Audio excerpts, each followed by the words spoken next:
I've seen a lot of people rush out for the cheapest 10-inch table saw on the market, only to end up with a flimsy fence that wanders, a motor that overheats after a half hour of ripping, and a blade that seems to wobble on every cut.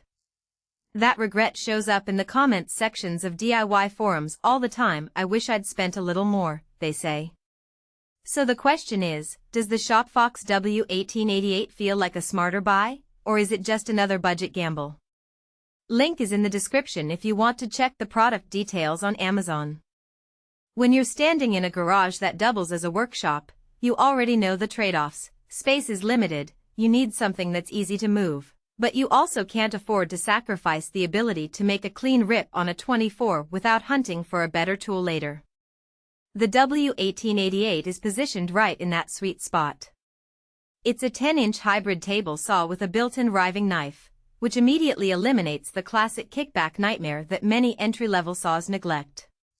The motor is strong enough to get through a typical 2x4 at full speed, and the rip capacity gives you a little over a foot of cut width, which is plenty for most hobby projects and small shop jobs.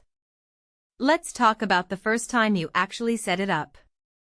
You pull it out of the box, hook the cord up, and slide it into place.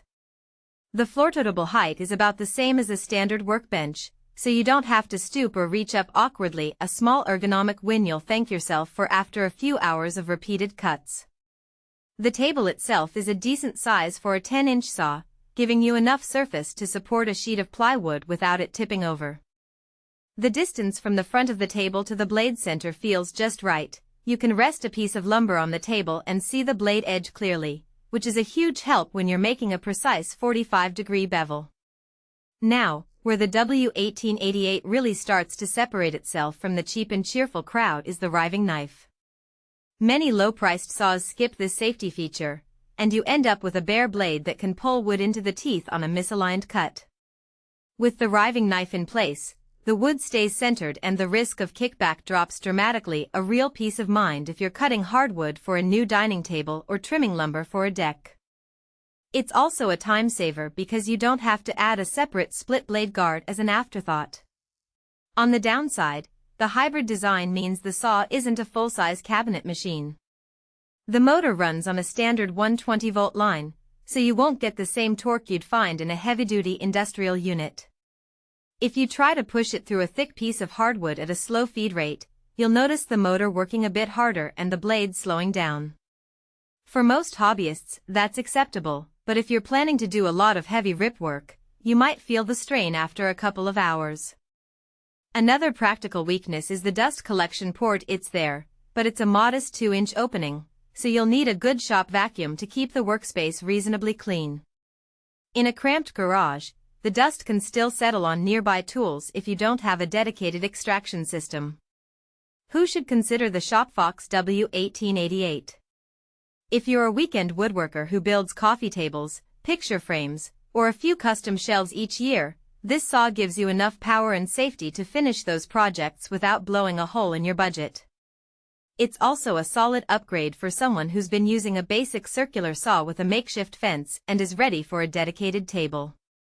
The built-in riving knife and the reasonably generous rip capacity make the transition feel professional, even though the machine sits on a small footprint. Who should skip it? If you run a small business that needs to cut large volumes of hardwood, or if you routinely work with 3-inch thick lumber for furniture frames, you'll likely outgrow the motor's capacity and the limited depth of cut at 45 degrees.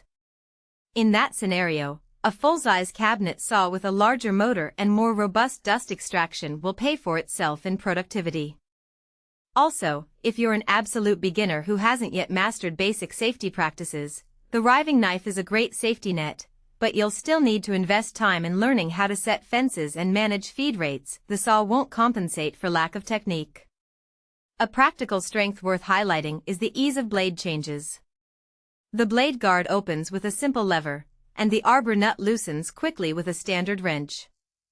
I've swapped a rip blade for a fine finish blade a few times while working on a cabinet project, and the process took less than a minute. That quick turnaround is something you only notice after you've done.